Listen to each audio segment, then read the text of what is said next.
breathtaking sunset, Instagrammable tambayan at food trip destination, lahat ng yan libreng may enjoy sa Sunset Park sa Minalit, Pampanga.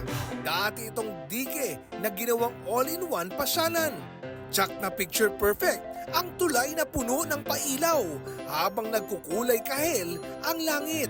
At tulad ng Love Lux sa South Korea, pwede mo ring selyuhan ang forever love sa pagkandado ng Love Lux sa railing ng tulay. Busugin ang tiyan sa dami ng pagkain at inumin. Maganda po, nakakapag ng family bonding. Maganda kasi tinan mo naman pagdaan mo dito, marami pagkain, tapos nature. Bukas ang parke mula alas 5 ng hapon hanggang alas 10 ng gabi. O, saan tayo sa susunod na pasyal o food trip? I-share nyo sa 24 Oras Weekend page ang inyong travel at food adventures. Oscar Oida, nakatutok, 24 Oras.